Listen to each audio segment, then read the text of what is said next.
Mr. Chairman, we have 4 new. Already, welcome and introduction. I'll begin. Welcome everybody. I'm Jason Ellis, Chairman of the Commission and Supervisor from Basin County, and we'll go to my right.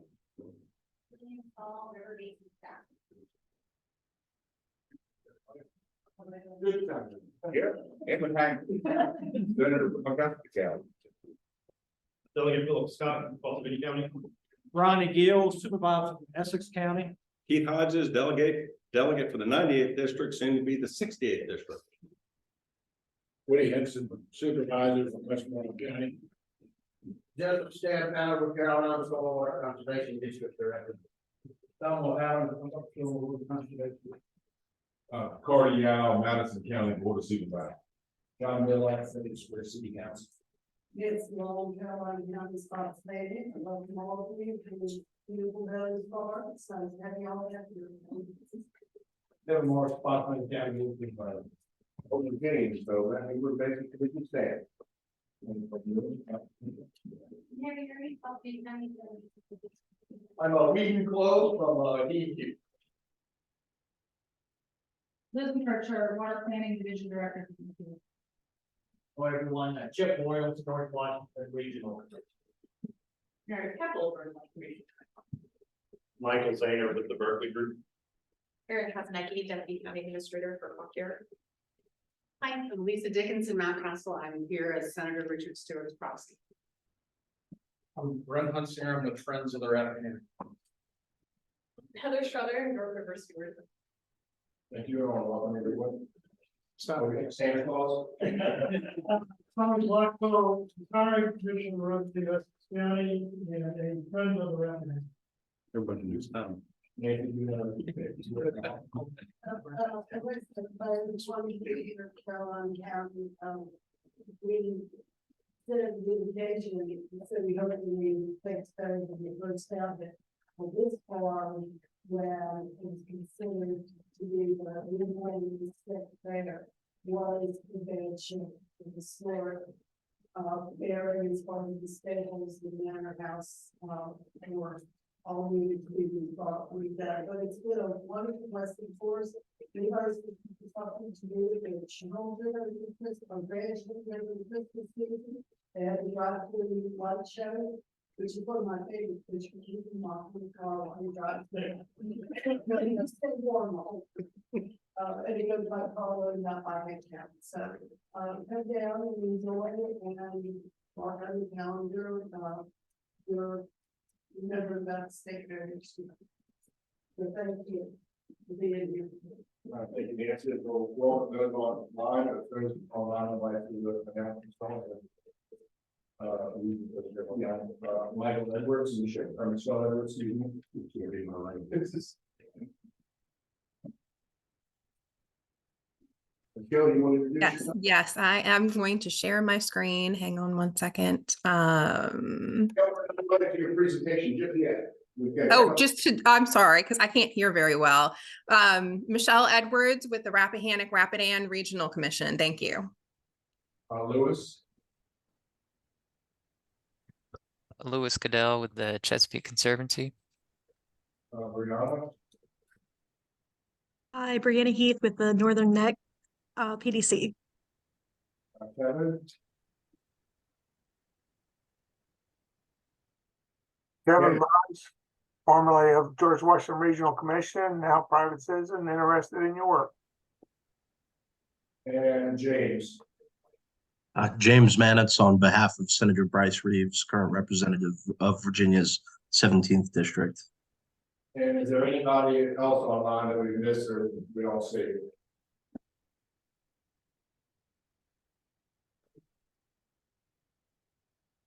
Welcome again, everybody. Welcome to those online. And welcome. Next up, we have some special recognitions. We have a number of members who are retiring and moving on to different pastors next year. So they'll be no longer with us, but some members are not present here today. We'd like to recognize them, and then we'll recognize those who are in the room. First up will be Jim White from Martin County Board of Supervisors. We have Senator Jill Vogel, Delegate Rob Bell, Delegate Margaret Ransom, and Delegate Elizabeth Guzman, and also now President Jeffrey Stonehill from King George County Board of Supervisors. We all recognize those folks who are not present here. A round of applause for their service. I don't believe we have Ryan McDougal on virtually either, so we'll recognize him as well. He may enjoy us later. And but we do have a longtime friend of the river present here today, and current Vice Chairman, Senator Evan Hanger. He's been a longtime friend of the river, a longtime friend of the government. So it's an honor to present this meeting today. Recognize your service.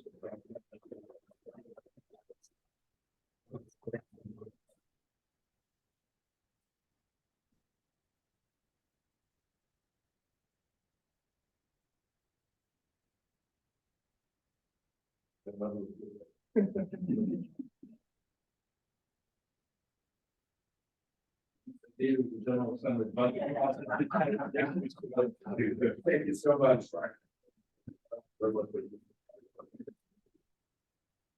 Thank you. Thank you all for your public service and your commitment to stewards of the river and the environment.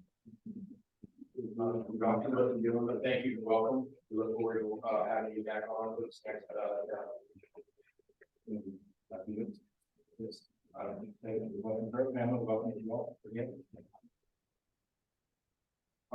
Let's see, let's move on to review and approval of the agenda. Can I have is there any corrections or comments on the agenda? Being none, I'll ask for a motion in a second. Second. There's been a motion made and properly second. All those in favor say aye. Aye. Anyone opposed? Any abstentions? All right, thank you. Next up will be the consent agenda. You have the work report and minutes from September 27th. Are there any comments or questions on those? Then I'll call the motion to approve the consent agenda. Second. It's been moved and properly second. All those in favor of approving the consent agenda say aye. Aye. Any opposed? Any abstentions? You. Next up, we'll move to public comment. Is there anybody present who would like to make public comment?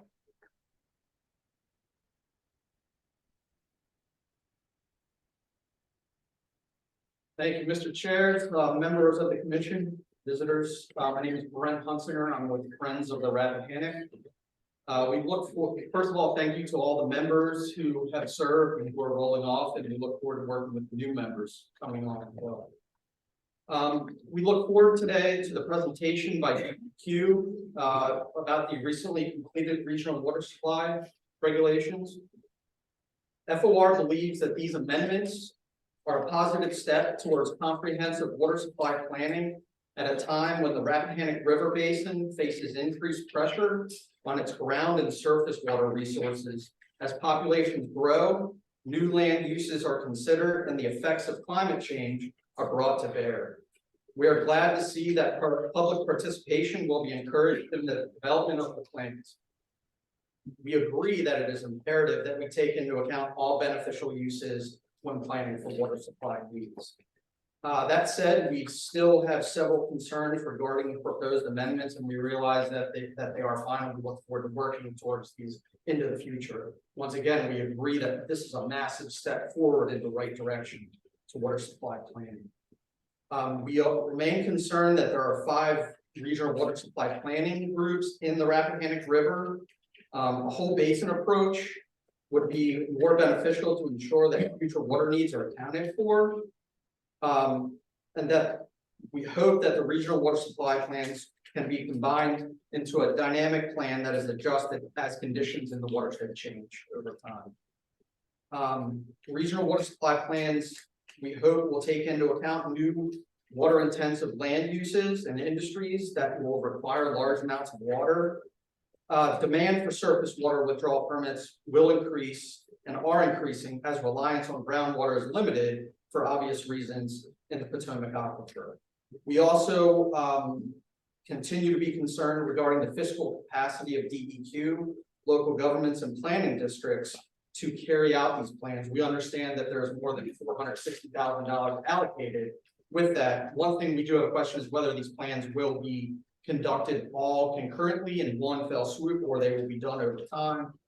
So that is one question that we have. Like I said, we look forward to working with all stakeholders to ensure that adequate water supplies exist for all beneficial uses, and that comprehensive basin-wide planning is essential to achieving these goals. Thank you very much for your time. Appreciate it. Anyone else present who'd like to make public comment? Is there anyone online who'd like to make public comment?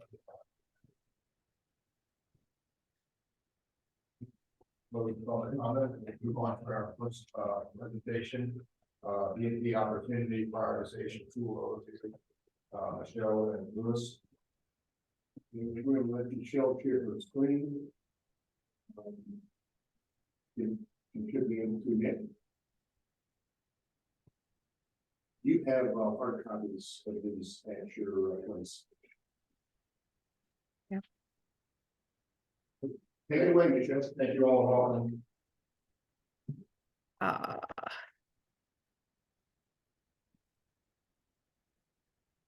Hang on. Can you hear me or am I muted? No, we hear you. Okay, great. Sorry. Thank you very much. Okay. So our BMP prioritization tool that the Chesapeake Conservancy developed is part of a larger grant project that's funded by the National Fish and Wildlife Foundation.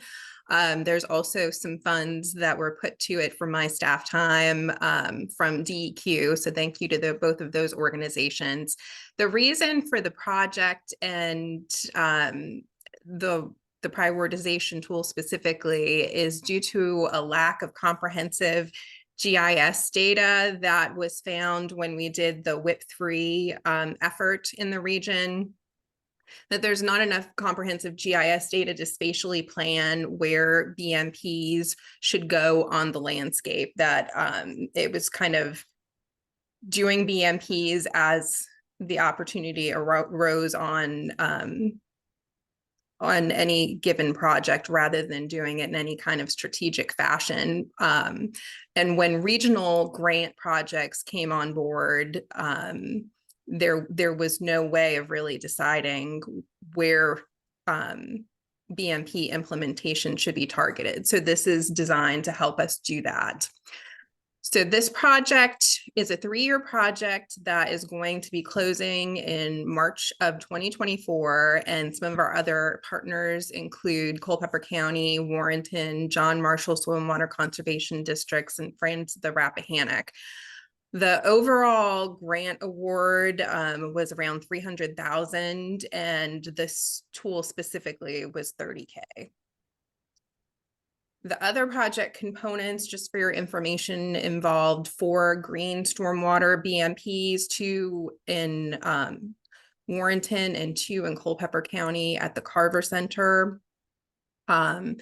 It also involved improving participation in John Marshall Soil and Water Conservation District's VCAP program through outreach and cost share matching funds for 5 BMPs. Getting to more of what this specific part of the project is working on, we started out with my organization, the Rappahannock Rapidan Regional Commission, working on a GIS-based watershed management plan that involved gathering and mapping data from local, state, and federal sources. So all of that data would be housed in one place that partners could access. So again, all of this effort is intended to be used by our conservation partners, our local governments, not by the general public. And part of that reason is because some of this data is sensitive. We had to secure data sharing MOUs to be able to share this even beyond the PDC. So the Chesapeake Conservancy headed up the BMP prioritization tool, which is a GIS-based tool for both urban and ag BMPs for the region. It's a web-based tool. again, designed for use by our conservation partners. And Friends of the Rappahannock has also assisted with this effort by ground truthing some stream bank data and providing technical assistance for the effort. So I will turn it over to Lewis with the Chesapeake Conservancy, who is our contractor on this effort, and he can share some more information about the tool itself. All right, thanks, Michelle. Let me see if I can share my screen here.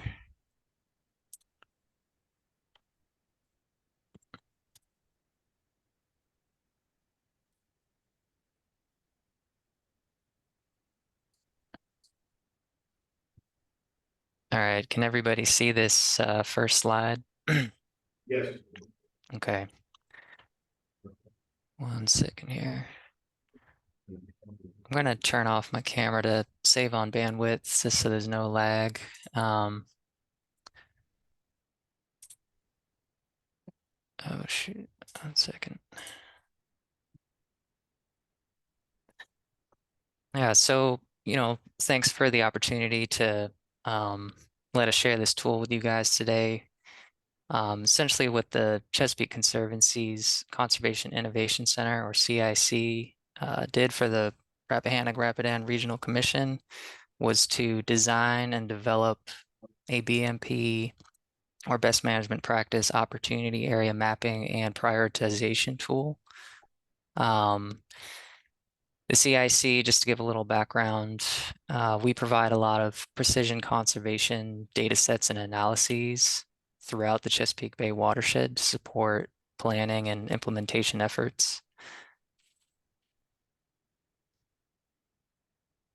Just to give a little overview, I'll be going into a little bit of the landscape approach that we took with this analysis and this tool.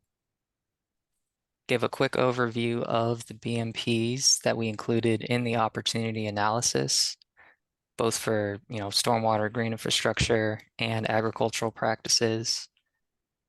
Go over some of the prioritization criteria that we use to influence some of the outputs, and then a demo of the actual tool itself. So early on in the project, we received, quite a comprehensive list of BMPs that the commission had identified as priorities for the 5-county region.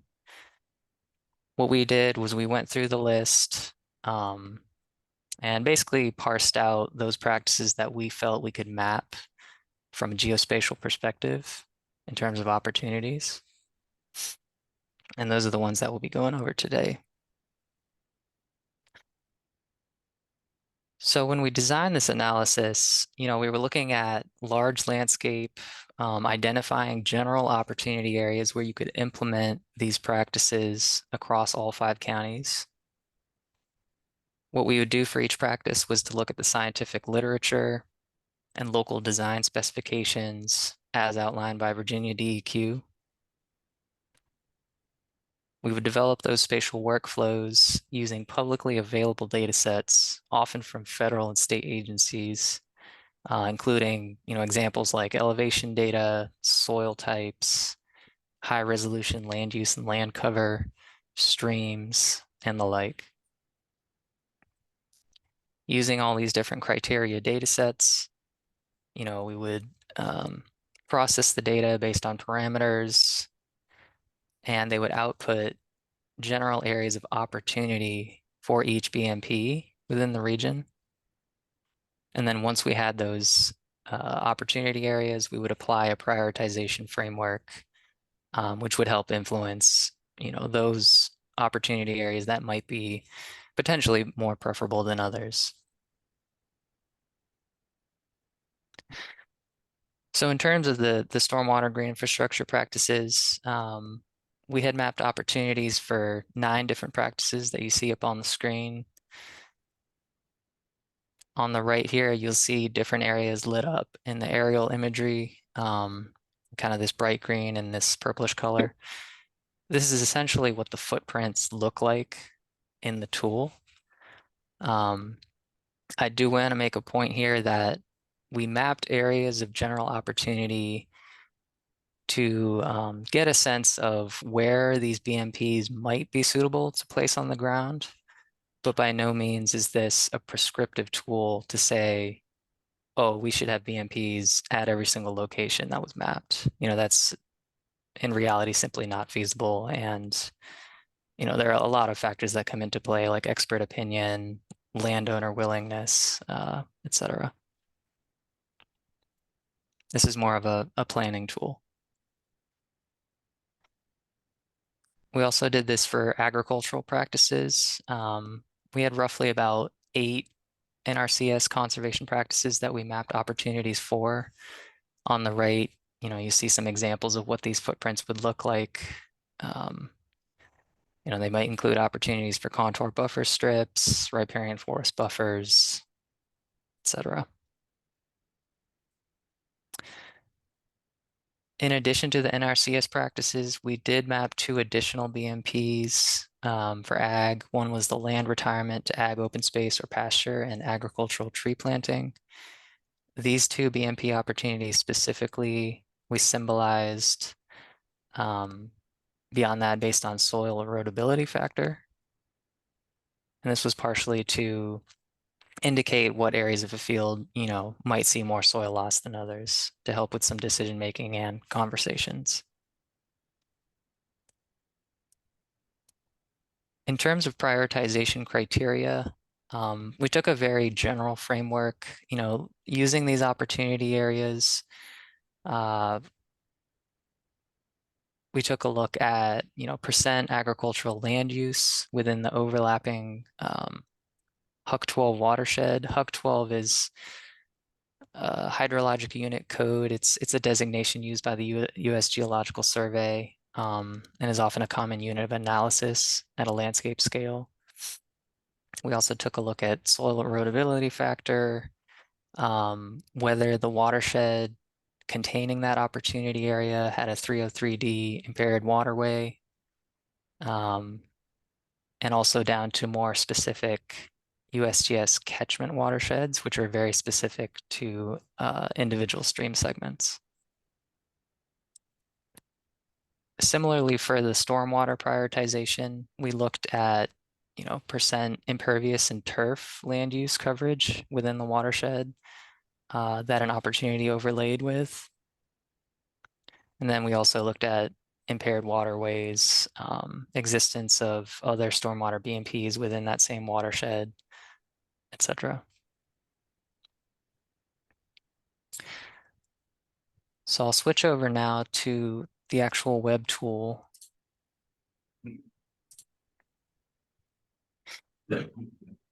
This web tool, the goal with it was to just allow simple visualization of all these data sets within the context of other data layers that the commission already had.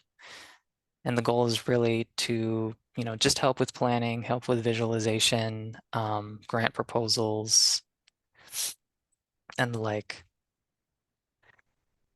When you first open the tool, you'll see in yellow here the county boundaries for the geography covered by the region. In addition, we have other boundary layers, including NHD catchment watersheds. There are quite a few of these features. It does take about a minute for them to load just because there are so many. And this gives you a scale of like the detail involved. The U.S. Geological HUC 12 watershed boundaries in blue. And then parcel boundaries for Fauquier, Orange, Madison, and Culpeper counties. We do also have water sewer service areas for Culpeper and Fauquier. And then MS4 urbanized areas for Fauquier as well.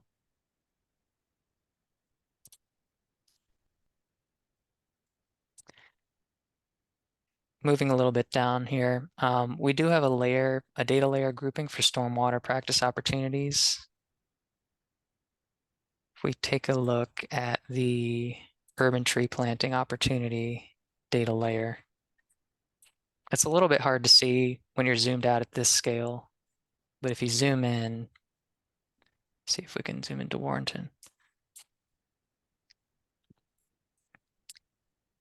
You can start to see in green here different areas that were shown as opportunities that met the parameter criteria that the analysis identified.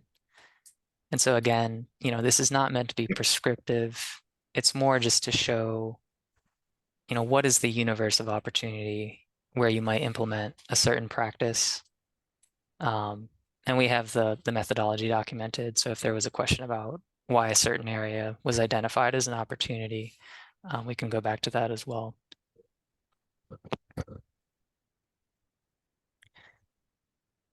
Can also take a look at maybe the dry detention pond opportunities.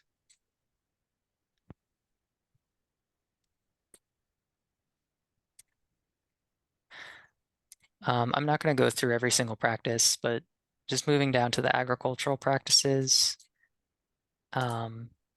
just to give you a sense of, say, like forest buffer opportunities, you'll see on the landscape along waterways where opportunities might be highlighted.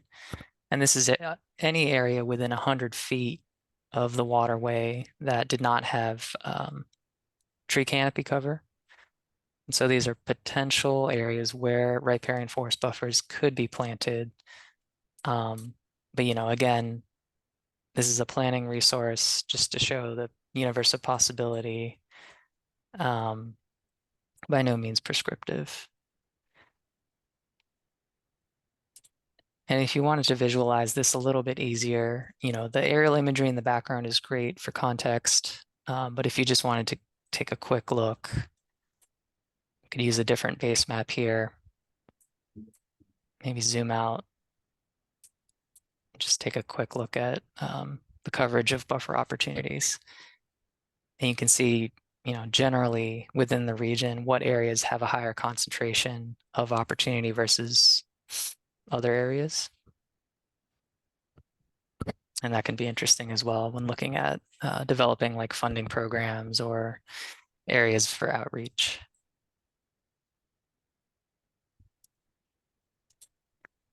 Just take a quick look at another one here. So land retirement opportunities, these we're looking at agricultural land uses that potentially could be retired if a landowner was willing to implement this practice, symbolized by soil erodibility factor.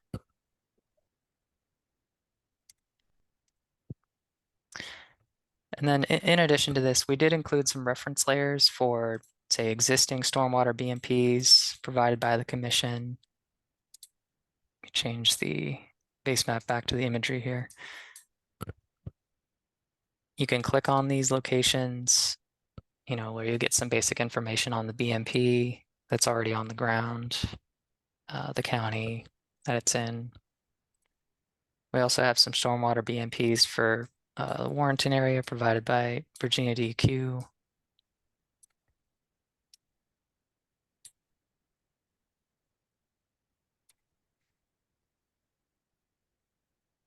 We also have a streams layer, trout waters, also from Virginia DEQ. These will largely be in the upland areas to the west.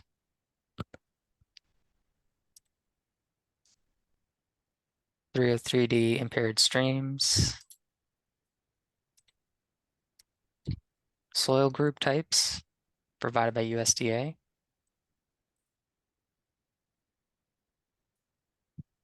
"100-year flood extents provided by FEMA. Karst area extent from USGS.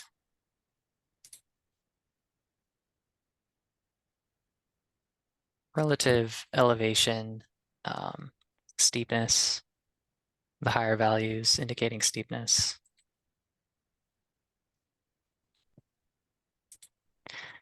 And then to help with some funding proposals, there's a growing focus on the federal side to focus on, under-resourced and overburdened communities. We did include a social vulnerability index from the Center for Disease Control. potentially this can help build a case for funding grants, and then a couple other layers from the environmental justice screening tool from EPA as well.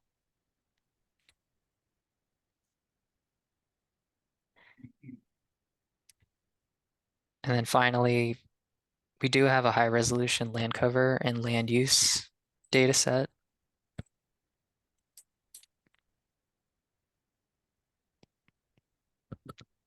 Which have also been included, and then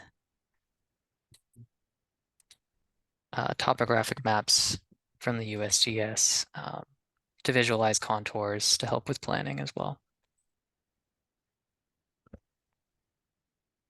And so essentially that is the tool. Happy to answer any questions. Thank you all for the presentation. Are there any questions for Mr. Lewis? Who has access to this tool right now? Who can use it? So currently, and Michelle can speak more to this, but we have not released this publicly yet that I know of. It's been released to the regional commissions, land use and environment committee. So all of our local government staff and conservation organizations like Friends of the Rappahannock, Piedmont Environmental Council, things of that, soil and water conservation districts. Thank you. And thank you for the presentation. I noticed at the beginning, it was a $300,000 grant, $30,000 for the implementation tool. That was the $270,000 spent. That was spent on those other items that I went over, mainly the best management practices that were in the town of Warrenton and Culpeper. So those were large stormwater projects. And how many projects were there? That's what I was wondering, because that really wasn't clear when you first came out. So how many projects? Yeah, so let me see, hold on. Oh, I can't share. Lewis, can you? Yeah, I just stopped so you can switch over. Yeah.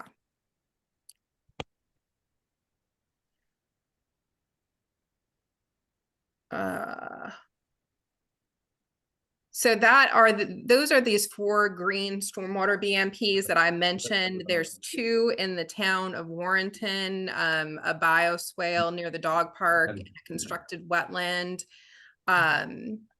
on 5th Street in Warrenton. And then there are going to be 2 at the Carver Center in Culpeper County, permeable pavement and a bioswale. Okay. And then in addition to those large stormwater projects, these are the 2 that already have gone in Warrenton. There's also a number of, it's a minimum of 5 best management practices in Fauquier County through John Marshall Soil and Water Conservation District's VCAP program. So their Virginia Conservation Assistance Cost Share Program. Great, thank you. Yeah. What is your other question? Brianna keeps asking, will this be used how to recreate for other areas? Did you hear the question, Michelle? No, I'm sorry. How difficult would it be to recreate this for other regions? Oh, that would be Lewis. Yeah. You'd have to contract Lewis. I can imagine the Chesapeake Conservancy. Yeah, I can answer that. It wouldn't be difficult to recreate this for other areas. It just comes down to funding to contract it. But feel free to reach out if you want to discuss that further. Any other questions in the room? Mine more of a comment relative to this project. It's concerning what technology is able to do for us now, so that we can more cost effectively do these things. And actually, some of the activities that are out there are producing good results, and we're not getting adequate credit for it in the Bay model. And with this, well, I can back up a minute on that. the 2-3 years ago, there was an effort by the administration to put into regulatory format pre-existing some of the BNPs rather than voluntary. We pushed back on that with legislation, and then this past year, we had another version of that to extend the deadline because there has not been adequate funding to get the job done. So we did that, but as a part of that, we put in place a study group to look at where we need to go in a logical way. And well, I attended the last meeting of that group, and it's going to continue. There are others will be there.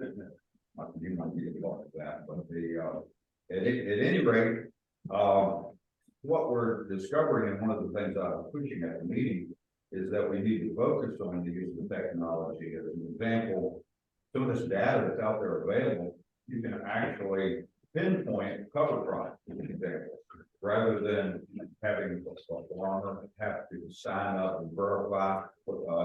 So whether it's a practice that's being paid for or not, there's a lot of them that aren't being currently paid for through some incentive program that aren't being counted in the model.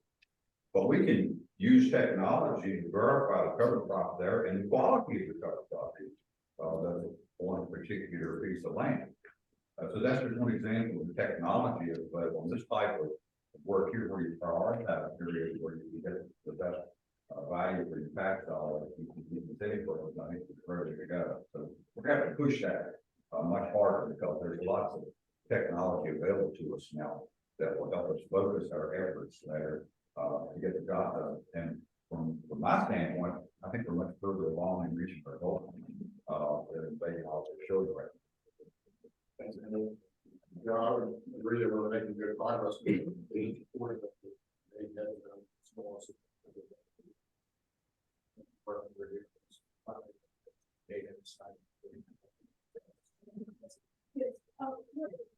This program, this study will be, this is not a website or a program that individual areas can do. This is a study that you did, correct?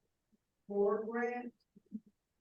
Or is it like a GIS program where I can get on and look up this program and we can study an area in my county? So anyone with the website link can go. It's on the internet. It's a web. It's an online website that anyone with the link can go to and use. The trick is that because of some of the sense. Well, let me back up. The data that Lewis has did not require MOUs, but it's still not intended for just general public use, but certainly anybody in this room that wants a link, I can provide it. Thank you. Any other questions or comments? It's the ultimate goal outside of the grant that you get other counties to utilize it, and that there's a cost involved. I think, as Lewis mentioned, that the Chesapeake Conservancy is certainly available to any other regions or counties that are interested in doing a similar project, and you could contract them to do it. When we did this effort, it was $30K, to give you a sense of what the cost was for our 5 counties. And it was custom based on our needs for the region. Just in terms of Stafford itself, I know we have a GIS tool, specifically, if we're duplicating efforts, but in this case, if it's regional participation, that we could tap in to see what else is there. You're going to be providing this link, correct? Yes, that's for the RRRC region. So you could certainly work with either, if you wanted it just for your county, or work with your own PDC, George Washington Regional Commission, to do a similar effort. Thank you. Michelle, just yes. To kind of summarize, if you were to tell this group, what's something, now that you have this tool, what's something that you see happening in the next year or two that really is going to help move the ball forward because you have access to this tool? I mean, I see that, so we've had grant efforts before that, with PEC and Soil and Water Conservation, Piedmont Environmental Council, Soil and Water Conservation Districts, Friends of the Rappahannock, where we've all been sitting together trying to decide where a grant proposal should target. So this would definitely be used for those types of efforts. In addition, some of our conservation partners like Piedmont Environmental Council have talked about using it for site evaluation. For example, like if a farmer is interested in putting best management practices, trying to use it for site evaluation as well. So it can be used at the regional level, at the county level, or potentially at the site level. It won't give you, it's not prescriptive, but it will give you a sense of what the possibilities are, what the opportunities are. Thank you.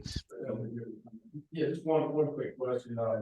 Some of the localities mentioned the GIS system.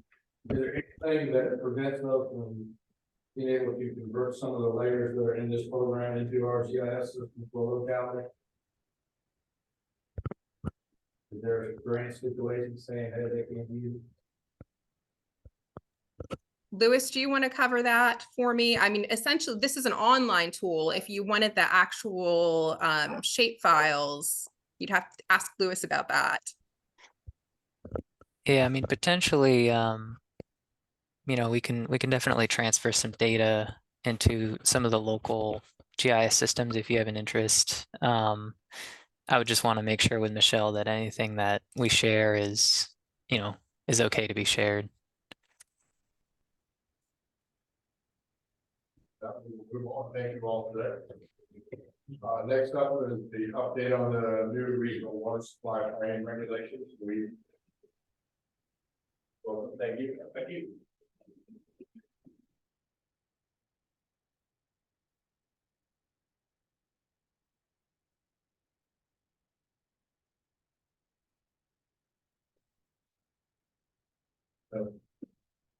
Probably on the second.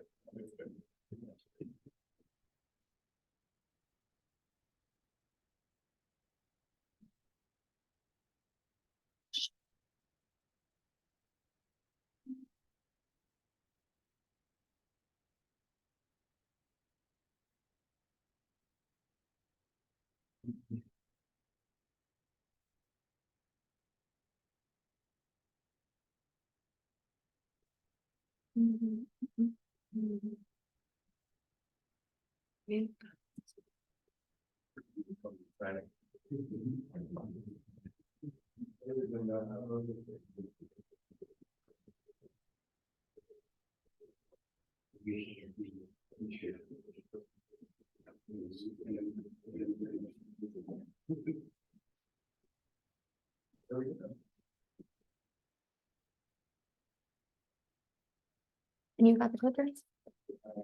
Down. And then you would just point it at this guy. Thank you, Julie. Appreciate it. Well, Mr. Bellows, Mr. James, members of the commission, ladies and gentlemen, good afternoon. My name is Weeden, Cloe, and I am the manager of DEQ's Office of Water Supply. It's a position that I have been occupying for 7 months now. And it's been quite a change from working at the local level with local government. I'm very excited to be here this afternoon to bring you an update on the local and regional water supply planning regulation, and to answer any questions that you may have about it. Just a little bit about myself. I consider myself a child of the Rappahannock River Basin. I grew up in Stafford County, born in Fredericksburg. And hearing some of the localities listed here remind me of visiting my family in Essex and Rappahannock County, and my wife's in Spotsylvania, but I don't hold that against you. Anyway, just to move on, I just want to give you a little bit of a background on the Department of Environmental Quality's Office of Water Supply. I'm just going to do this just one slide just to kind of familiarize everybody with what the Office of Water Supply does. We have two teams in the Office of Water Supply. The Water Supply Planning and Analysis team, which has really done the heavy lifting of this regulatory update over the last 2 years.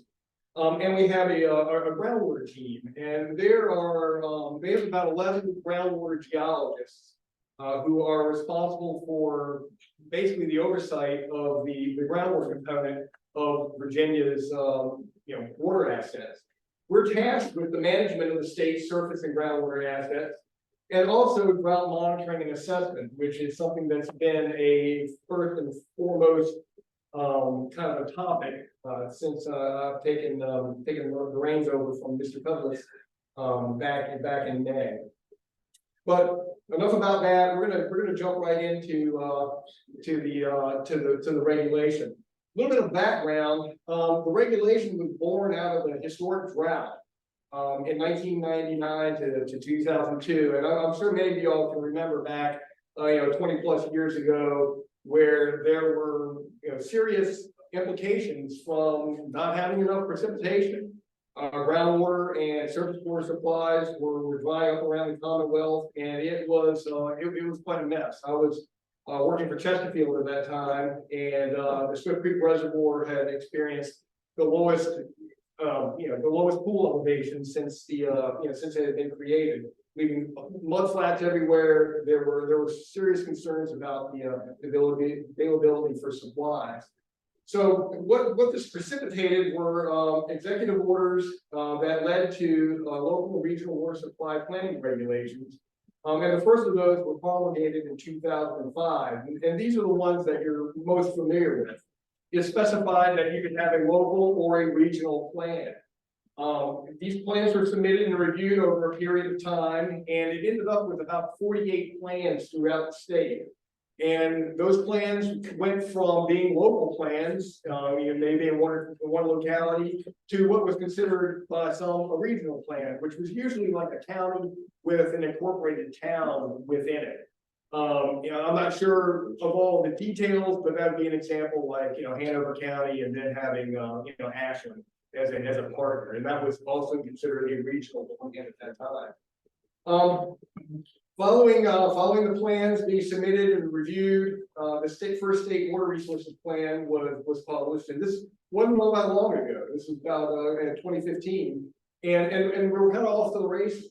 Things were looking good until the Joint Legislative Audit and Review Commission produced a study, and the study kind of showed or stated that the plans that had been submitted originally really weren't all that regional, and that the Commonwealth would benefit from having larger regional plans in place to better anticipate and foresee issues in the future, and to allow for more collaboration among localities that might have a shared water use, or be in a shared basin, or have existing or future collaborative efforts in play. So what that ended up doing was that kicked into play the amendments that are before you today, or not before you today, but the amendments that got approved last week. So there were 3 legislative mandates that were kind of rolled into HB 542, which was the 2020 initiative to regionalize these plans. They were focused on a river basin approach. They identified some water supply risks, and they mandated that there was an increased level of stakeholder involvement. Also kind of rolled into this was HB 1297, which just last year was mandated, and that is that localities could request reassignments to appointing regional planning areas. There was a mechanism to say if Caroline County really wanted to be with an adjacent locality, let's say like Hanover, they could go ahead and there was a mechanism for them to do that. And then finally, HB 2095, which was promulgated this year, was a requirement for a distinct Potomac River source regional planning area. And this basically were localities that were sourcing their water from the Potomac River. And it required them to be in a distinct planning area and to also follow the Metro Washington DC drought plan. So they're following just a little bit of different drought plan than the rest of the state, but we rolled that, or it was rolled into HB 542 as a whole. So the regulatory timeline, let's kind of just chat about that really fast. This has been a march towards the final regulation. Okay, it's been over 2 years. And it started with a notice of regulatory action that was published in 2021. And that specified that, hey, let's go ahead and form a regulatory advisory panel. And that panel met. They met 6 times. Some of you all in here may have been on that panel. Were there anybody here on the RAP? Mr. James, okay, great. So you will probably have a little bit more breadth of knowledge of the drama that may have occurred over time. But they did a whiz bang job. They took the original regulation and they tore it apart and put it back together.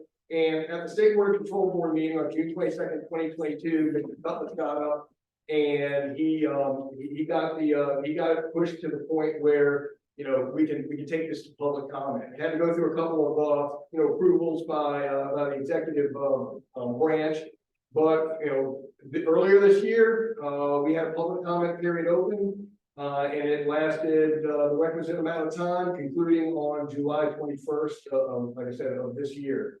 And we had, I think, some folks in here commented on it. I believe Brett commented on it, and I'm sure somebody else in here did as well, because we got 10 comment letters, but within those 10 comment letters, there were a multitude of comments in and of themselves. So then last week, we had integrated some of those comments into the regulation. And I had the pleasure of presenting it to the State Water Control Board, and they unanimously approved it last week. And here we are today. So you're the first group to hear about this, after the fact.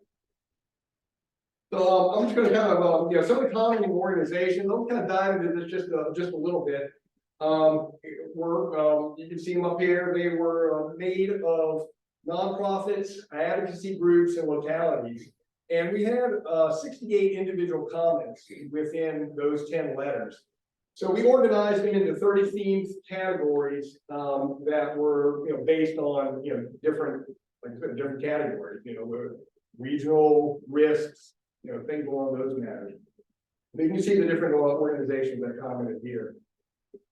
We had supporting comments. 8 organizations provided comments in support, and some of the comments, just in general, were supporting the river basin approach, regional water supply planning, project changes, notably for the mission of a mechanism for the submission of plans, assistance for smaller localities, and things like that. There was support for improved regulatory collaboration. There was support for the consideration of beneficial uses and increased public participation. So those were things that were, hey, we really like these. But everything can't be great. So there were some concerns.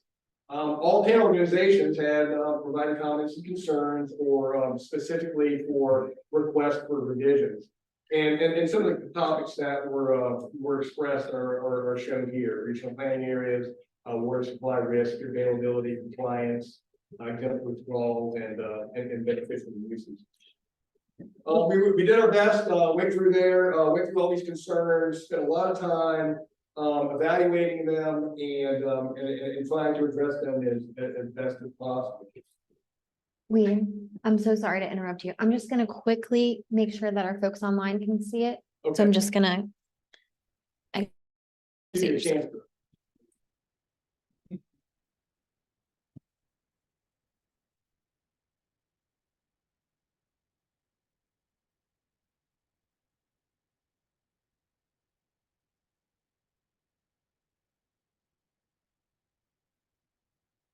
Alrighty, we should be in business.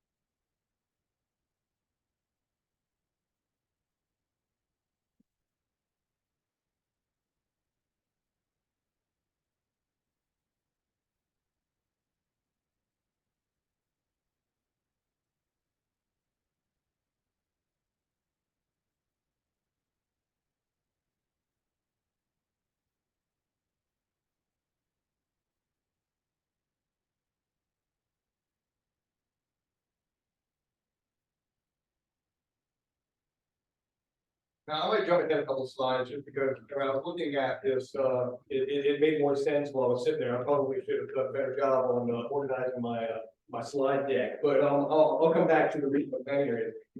Based on those comments that we had, these are some of the key requirements of the updated regulation, or some of the changes. The updated language requires that localities will plan regionally and assign planning. They're based primarily on river basin. There is a mechanism to request assignment. And back it up a little bit, not only based on river basin, there's also based on shared use and historic agreements. It's going to facilitate increased participation in plan development of stakeholders and a public process. It created a requirement for the identification of water supply risks and strategies to address those risks. It revised the water supply plan development, submission, and review procedures to align with new requirements, clarified the roles and responsibilities of locality stakeholders and the Department of Environmental Quality. And then again, it specified that distinct resource, regional planning area for the Metro Washington, D.C. area. And now I'm just kind of go back. Here are the final water supply planning areas. Now there was really no change from the July or the 2022 presentation to this. Well, we didn't do a rejumble of things. These water supply planning areas were born out of the RAP. So understanding that there were still some little some tweaks here or there that folks wanted. We ran with what we had here. We felt that it was the best use and the best depiction of what we could accomplish as not only an agency but with working with the regions and the existing partnership they may have already. Within the Rappahannock River watershed, this is how it kind of parsed out. There are basically 4 planning areas going from the northern Piedmont, 1 and 2 to the coastal plain. I think there's 5 actually in my head. But they're the different planning areas that are encompassed within the Rappahannock watershed. Some of the elements that we're going to be looking for in plans are existing sources, water use, resource conditions, projected demand for water use, water management activities, drought response and contingency plans, which are very important.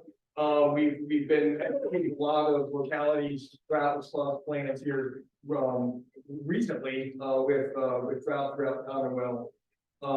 Statements of needs, alternative analyses.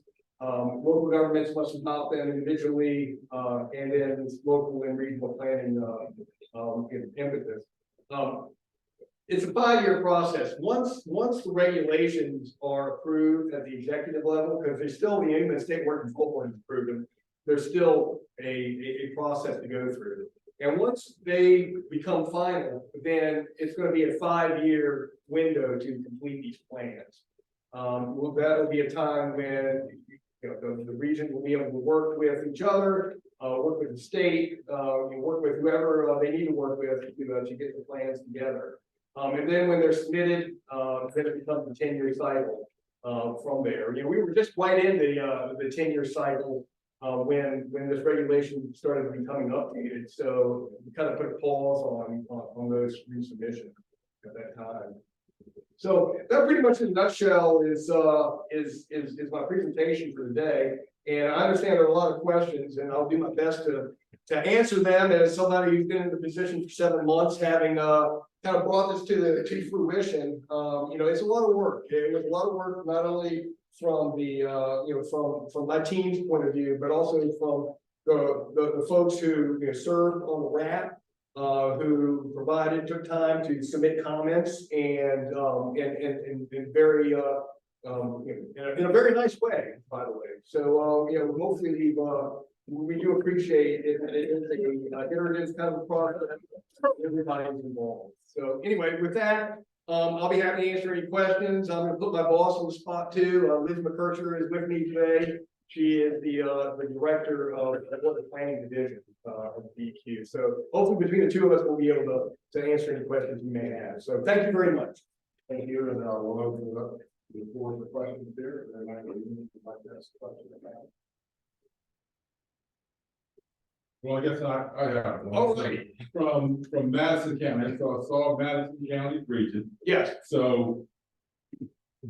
First of all, I guess, when does the 5-year clock start ticking that we need to get a regional plan together? That's the first question. Okay, the 5-year clock will start ticking when we get back, whatever we get back from the executive branch, it's, right now, it's still floating around out there. Once we get word from them that, yeah, this regulation is final, we've adopted what the State Working Control Board has approved, that is when the 5-year clock ticks. Now, I've been told it could be a couple of months, it could be up to 6 months, depending on how long that takes. Right. I'm sure some of you all who have been involved in state government probably know the process a lot better than I do.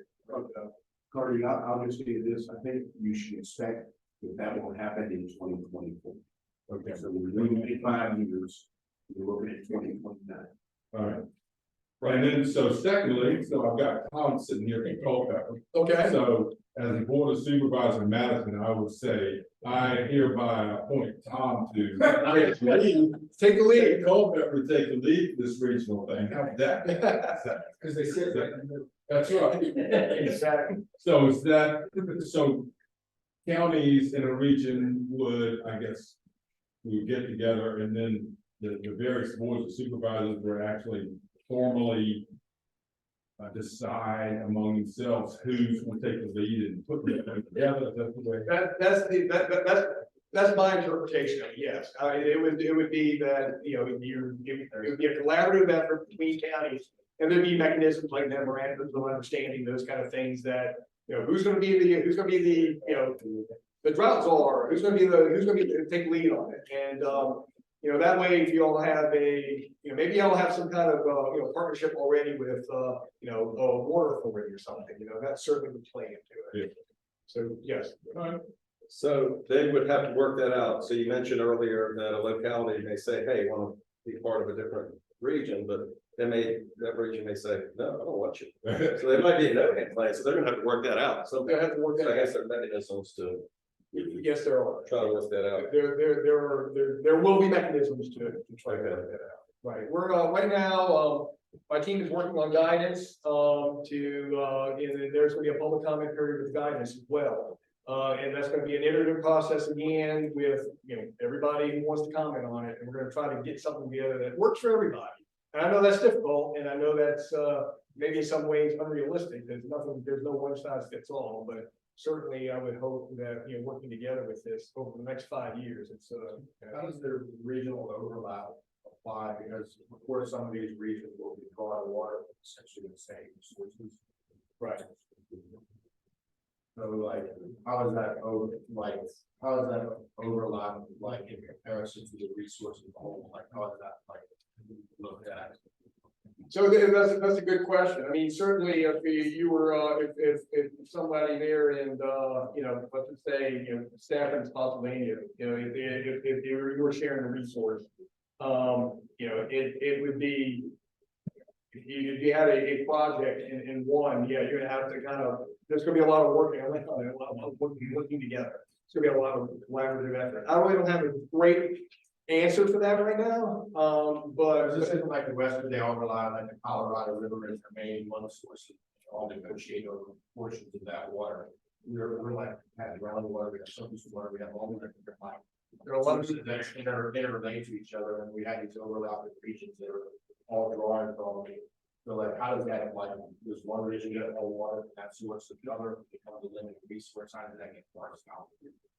That's a good question. And I would think with that it would be, I mean, certainly if any new development, especially if it's a groundwater management area or it's fine, a certain amount, requires a permit. So there would be, not only now working with the permittees, you'd be working with the county, a regional planning area as well. But my thought is somewhat the elephant in the room, which is data centers, which is the big right. And how like those benefits and all the resources being used versus how they cost benefit is shared around, or what have you. It's somewhat complicated. Yeah, it's good, it definitely is. Wait, Anna, do you have a question or comment? Hi, you looked right at me and said data centers. So just I bring it up. No. So exactly that. With the data centers in that whole area, you get, it's William, Stafford County, Spotsylvania, and Caroline. What is the impact and what is the plan to work towards having a plan where, I mean, because we can't stop water flowing. Right. But what is the plan? You want me to? I mean- Yeah, it looks like you might have an answer to that better than me. I know that Weeden, We don't have the water. has been thinking a lot about this and has been answering a lot of questions about data centers. And actually has done at least one briefing on the process to evaluate requests to permit those water users. And so that is a separate process. It's a rigorous modeling process where we evaluate whether a particular request to use water, can be allowed, and what alternatives there might be for that particular user. So that's one thing. And then to me, well, obviously the data center water use has to be accounted for to some extent. The regional water supply plans are this long-term look. And so data centers are one piece. But I think our staff, who will be reaching out and engaging localities, we have staff who were assigned each of the planning regions. They have a robust data set, and they will be using that in concert with what the regional planning folks, what the localities are anticipating as like municipal needs, and draft plans, and they'll be providing a good amount of data. So that the regional plans can be cognizant of those projected needs, but I mean, only to some extent, right? Because I guess the permits for data centers come in, and we don't have a crystal ball. And so it's gonna have to be data driven. So, yeah, it sounds great, good information. But as the permits come in, that's one by one. And so I'm wondering, how involved are we? Are we having meetings? Are we having subcommittees? Are we having conversations? Just we're doing here with representatives that from the counties that are planning on doing this data center. So everybody can be on the same page, like getting the same information. And not one by one, we're like, oh, you're using 20 cubes of water, you're using 10. Okay, one by one versus looking at the whole picture and saying 30, whoa, wait, let's think about that for a minute. So are those conversations? Yeah, I mean, at some point? I know you did a briefing recently. Yeah, so. You may just want to touch on a couple of those things. Right, with data centers, obviously data centers, they can be either local or they can be regional. I understand that there have been some, I guess some chat or some discussion about, a data center here with, power line transmission somewhere else. I mean, these are things that from a regional level, if a data center were to be suggested or, proposed, underneath these plans, I would believe the intent would be like, okay, we got to take this now and look at it at a regional level, not at locality. Rather than a locality saying, my data center, and we're going to withdraw this amount of water from the Rappahannock, and that's it. Now it's like it's coming in, and we're going to have data center in this county. Oh, but we still have these, they have an adjacent, they're in this regional planning area. So now we have to engage the other members of the planning area and say, okay, how are we going to make this work regional? Yeah, we need to withdraw this much water. Well, we need this much for this. So it's going to make it'll probably make it a little bit more difficult. And like you said, be like the Wild West out, on in that part where you're kind of jockeying for different that allocation. But every when data centers come in, when any type of project come in, and we have an office of water withdrawal permitting that looks at these very closely, both from a surface water and groundwater point of view. There are cumulative impact analyses that are done in areas where, within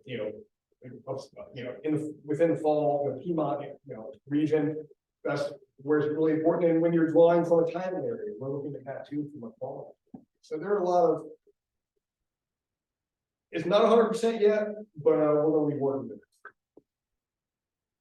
Really? Yes, sir. I hope this isn't premature to bring it up, because you're all expecting me to say it. Where I'm really bothered with permitting in the region is I'm a farmer, so I actually live in it. Sure. And I've pumped a lot of water in my lifetime in the Weeden drought. I live in a little bit, a lot. So when I look at, we could take the perfect area, take any area, talking about other uses for water. Here's where I'm scared, so this is why I'm gonna ask you, where is the water czar or the intelligence that comes from? Because everybody counts dollar bills. Local governments are going to be counting tax revenue. Yet I know that roughly by July and on the drought year, that leads down where my farm is, where a lot of vegetables and a lot of greens is from. By July, it gets too bright, it gets too much salt coming up from the bed. It will not get the rain. So how much fresh water comes down to Rappahannock, from the Rapidan through Fredericksburg, through King George, and gets to me? Not only does it affect the irrigation pump, and I can pump and I can't pump, whether I can save a crop or not, or have to let it go, which I've had to do on some occasions. Because it's limited the other water. We all like to eat seafood in this room. I bet there isn't a person in here that doesn't like seafood. Yet I can tell you the balance of fresh water and salt water at the mouth of the Rappahannock, for example. There's a 2-mile stretch. It has the best oysters that you can eat in the country, but it's because of the balance of salt and water, fresh water. I'm scared of certain localities that may have 10,000 people depending on the paycheck, and the county government looking at, gosh, we need all the tax money and rooftops we can get in the county. And yet I'm going to be looking at, how do I keep my environmental integrity of being able to farm and feed America, feed my state, and make it reasonable and viable for everybody. I'm scared to death that money wise goes. I will shut up at this point if you know what I'm told. So you're saying that the money buys the water? I mean, that the water follows the money and that. Well, I'm scared of that. Yes. And do you report your water withdrawals? Well, that's a direct question. You don't have to answer that. If you reported your water withdrawals, we would have that in our model and account for that in our water budget. And that's what it really is, right? It's just like your family budget. Then you plan for. I'm scared everybody's missing. I think we're looking at historical data. Right? 5 million gallons of water doesn't sound like much today. I do not have the knowledge. At least I'll raise my hand and say I do not have the scientific knowledge. But when the water starts getting, whether you can irrigate it or not, right? 5 million gallons may make the difference between you shutting off and not being able to irrigate anything, and lose all the crops and production you got in the field. That's only going to hurt one person or very few people in a locality that's raising vegetables or grain. So how do I offset? Where does my leverage come from 10,000 people with jobs in Canada? And that's a good question. I guess that comes down to the, advocating at the local level with the board supervisors, avoiding, something like that coming into play. I get it. And we have the same concerns from a water provider point of view. Say if somebody wanted to put a water treatment plant in an area of increased salinity because of the falls upstream, that increases the cost of treatment. and kind of makes it, maybe not as palatable to have it working there. One of the things that we do is we do cumulative impact analyses, which I mentioned, that take into effect how much water flows by or gets released to hopefully ensure that downstream water quality is maintained. Sounds like in this case, after July comes around, you're pulling brackish water. So it's something that it's taken into account, but it's I really don't have a great answer, but I can find out. And I stand by my answer, that reporting is the way to make sure that DEQ understands your water use and needs. Because then. I was halfway through my life of irrigation before reporting the irrigation Understood. came along. Yeah. I thought I'm getting it. Yes, sir. Help me understand the process. I know we have the regional collaboration. DEQ is going to facilitate that, correct? Yes. You've got staff that's going to help us with that. Yes, sir. And you probably have some template to follow. But let's say we have the regional collaboration, but we all can agree. Whatever, you get to the bottom line, and not all the counties can agree on some approach. So does a particular project die because you don't have unanimous consent, or do you go with majority ruling on something? I think that's a great question, and I'm glad you at least asked us, because I think, I'll let you answer, but I think Weeden and I have been so mired in trying to get the regs to the finish line that I don't know if we've thought about such an interesting conundrum as that. And also remember, we weren't, I've been back with the agency 5 months. I was with the agency for 10 years before now, but yeah, that's something we'll certainly take back with us, that question, unless you have. No, I mean, my answer would be like, I hope that everybody would work it out, but. I know. Yeah, I mean, that's right. Yeah. But yeah, yeah, exactly. I think like I said, we're in the same place that honest commission for redistributing it. Yeah, that's right. We're doing it thus far, so. Yeah. Building. Hopefully it's the local government, we have an expertise of learning and working together, to work with people all day, every day on different kinds of people, so we're not so.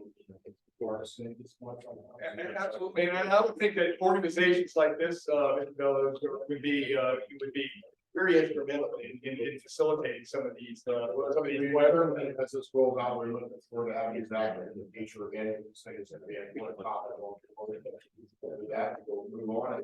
All right, thank you. Appreciate your all attention and questions. Yeah, yes. I'm ready to this spot, maybe, with Nancy saying in Carolina, you got us about, we're actually District 2 and then District 3. There is a little small section, 5 million, that connects to Hannibal, but it's gonna be like completely different. North Anna River went right through there. I can stand in one spot, it's probably over 50 fold. Carolina, 5 million, all the same gas. Does that stop us from working together? No, that regulation, I'm not saying that there's no, we have not talked, and I know the road's going on Santa Rosa. You're right. Down the road, if that was ever thought about it, we still can collaborate. Absolutely, yeah, absolutely. There's nothing in the regulation that prohibits, different regional planning areas from interacting with. It's just, they've been, that would be something that would be encouraged, I would think. Thank you. All right, thank you. And we'll move on to our final presentation today, a long topic that we've been discussing for many months. So the best practices. Michael. Thank you.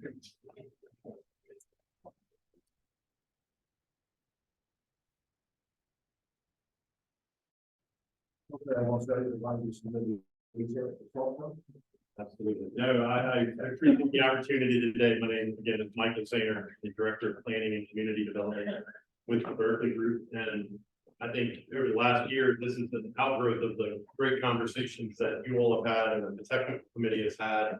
We've plugged into those and hopefully been able to be a resource as well. So really wanted to focus on the value of developing policy generally through comprehensive plans, but it could be standalone policy for solar facilities. And I'll touch on it a little bit in terms of accessory solar, but really we're focused on commercial solar facilities.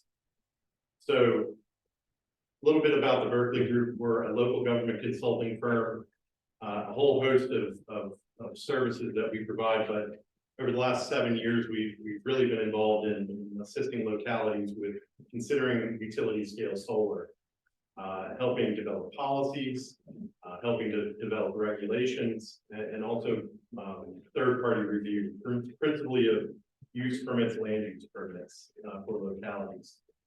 We've assisted the American Planning Association in developing some guidance relative to utility scale solar. Document on the screen actually addresses some work that we did years ago in Mecklenburg County. And then the solar at scale document that was developed by the American Planning Association, as well as the International City Council Management Association. And those are, I would say, documents that we would hope localities rely upon. So in terms of the importance of a comprehensive plan, we hope it informs the development regulations. And when I go over the themes and topics, you'll see that there's likely duplication between policy and regulation, and that's by design. We want to make sure that regulations are grounded in good policy. We hope that a comprehensive plan is going to inform action on the 2232 review, and that's the review of public utilities to determine whether or not a project or a facility is in accordance with the locality's comprehensive plan. We hope that it's going to inform action on use permits, and we work with localities where they have not had direct policies on solar, and it makes it challenging to consider the discretionary action on the use permit. Whereas ones that have well adopted, well-founded policies, it really makes it more predictive in terms of what the outcome might be on any individual use permit. And then lastly, we hope that it also good policy document helps inform siting agreement as well. So overarching policy approaches, and we'll drill down into these, but we look to policy to help inform appropriateness and community input regarding facilities. And maybe this goes without saying, but this presumes that the community wants to allow utility scale solar to some scale or some degree. And there's varying sizes of that as well. We hope that policy informs the design of facilities, of individual facilities, or the collective, helps inform the siting and location, size and scale considerations, determines and tries to inform with respect to acceptable and unacceptable impacts of recreation, natural, cultural, and historic resources. The relationship between these uses in agriculture, but I would also add here these uses in growth areas. If you're dealing with more developed communities, agricultural uses or impact may be less relevant than expected growth areas as well. Areas that are suitable for ag, and again, the impact with solar on those, as well as other community development goals, i.e. growth areas. Desired and expected economic outcomes resulting from facilities, and potential financial infrastructure, service, and social benefits, as well as costs to the locality. So drilling down, you want to first consider in your policy how you define that use. And, there's a whole, and I would say this first before, we wouldn't necessarily recommend that every community address all of these items in their policies. There's going to be some of these themes and topics that are more relevant to some communities, less relevant to others. What we do recommend is that in considering a policy that you exclude all of these themes and topics, determine which ones are relevant, get into the details on those, and others are not going to be relevant. We find that with localities that we work with. But again, how do you define the use? And as I indicated, we also would encourage, regardless of whether or not a locality is addressing utility solar, commercial scale solar, that they also deal with accessory solar, you know, on roof mounted, and whether there's community support for that, and what are the policies and programs that may support that. But again, how do you define the use? What's the scale? What's the size? Are there different, you know, is there a large scale that's, you know, 5 megawatts and greater, medium scale, small scale? And even someone asked me earlier, this should also include community scale. So facilities that may not be connected to the transmission grid, but smaller facilities that could be connected to the distribution network as well. And defining those different scales and where they may or may not be appropriate. Should the community limit the size of facilities individually or in the aggregate? Minimum project area, maximum panel coverage, maximum rated capacity. These are all things that the communities look at. Where can facilities be located? Minimum distances from municipal boundaries, growth areas, zoning districts, other facilities, identified natural resources, cultural resources. And then I touched on this a little bit, but density of facilities, countywide or within a defined area. We've seen localities look at, you know, a radius and the number of facilities, or the percentage of land within that radius that's comprised of facilities, or look at the total density within a county or a jurisdiction. And then distances from transmission infrastructure. Again, it creates some level of predictability about where these facilities may be able to be located. Infrastructure, environmental and visual concerns, impacts to roadways, traffic, safety, really important to address from a location standpoint, but also from a construction time period standpoint for projects. Dealing with wildlife mobility, how do communities want to deal with that? Looking to interconnect forested areas, forest cores, and ensuring that wildlife mobility is not encumbered. Alteration of existing topography, development along certain slopes, limits on terraforming, changing the existing grade, impacts of soil conditions, erosion and sedimentation policy that deals with that, as well as removal of existing forested and agricultural uses in areas. And then also addressing the potential for contamination of resources. Again, use and visual impacts. Utility scale solar is a large, in some cases, in many cases, a large land use. It's impactful in many people's eyes to more rural and pastoral settings, whereas others, and these are conversations that we hear all the time in communities, where people believe it's an evolution of the use of land, where some have moved to a locality, that lived in a locality for time because they appreciate the rural character. And how does solar impact that? You know, we have before and after visualizations of buffer planning. You know, this is immediately after planning. This is what it would, in terms of a visualization, what it hypothetically could look like where you can't see the facility.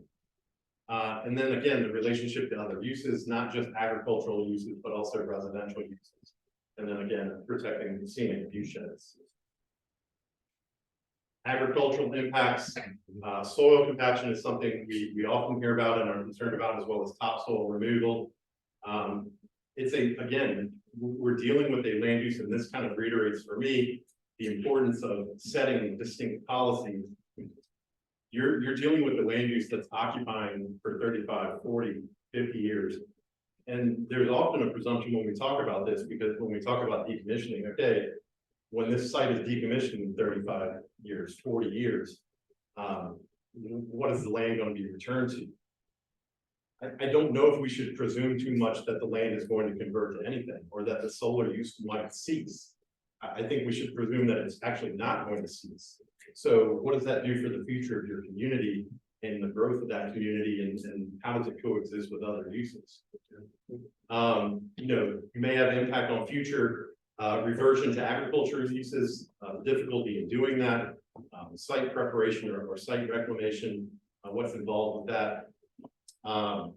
Alteration of site topography may impact stormwater flow and water infiltration. But there's also options for agrivoltaics, and we see this all the time too. Especially in a lot of our work in Southside Virginia, where people are leasing portions of farms and they're still actively using portions of farms. And we want to make sure that in policy that that's something that's supported. You know, if the community is supportive of that's allowed through policy, allowed through regulations. We even see, you know, there's a homestead site, there's a portion that's leased to a facility. They want to continue to live on that property. And so ensuring that, you know, that's covered through regulations as well as policy. Stormwater management touched on that as well, but panels can create a semi-permeable cover, and this is something that DEQ policy will come into effect, I guess, a year from now, almost. That's going to look at that differently, and some localities have looked at that differently as well. Soil compaction potentially creates an infiltration coefficient similar to concrete. What does that do to stormwater conditions? What does that need to inform in terms of stormwater design? Retaining existing vegetation, enhancing setbacks from wetlands, restricting total development until site and soil are stabilized, and encouraging and utilizing native, non-invasive, and pollinator-friendly plantings.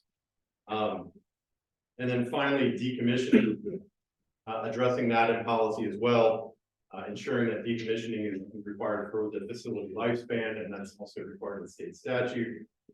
Disposal impacts and recycling, requirements for applicants that they provide decommissioning plans and cost estimates, in which they periodically update those estimates, and that they provide some level of bond or security for a project.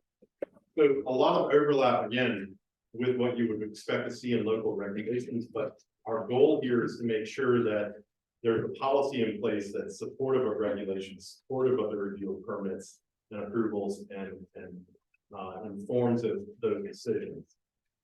I think the last two slides, policy, there should be policy in terms of procedures as well. And what I mean by that, there's a sequence that we recommend where the 2232 review, where we encourage localities to conduct that review separate from the consideration of the use permit. It's triggered upon the application of a use permit, but from a public engagement, public participation, transparency standpoint, we recommend to localities that their planning commission conduct a separate 2232 review on that application to determine whether it's in accordance with the comprehensive plan before they proceed to considering the use permit. Subsequent meeting, they come back with the use permit, presuming the 2232 review is approved. We don't recommend that a locality begin negotiating on the siting agreement if that's something they wish to do until the 2232 review is approved. What you may know is that the siting agreement process in the state statute says that if a locality approves a siting agreement, that's tantamount to a 2232 review being satisfied. So we don't want to short circuit. We don't recommend that locality short circuit that process. Let the planning commission conduct the 2232 review. If that's approved, let that be the trigger for the locality to begin negotiating on the siting agreement, but not to adopt or approve the siting agreement until they're ready to consider the use permit, and then consider those jointly so that it's all transparent. Everything's perceived to be above board, actually above board, and that it's a well thought out and public process for everyone.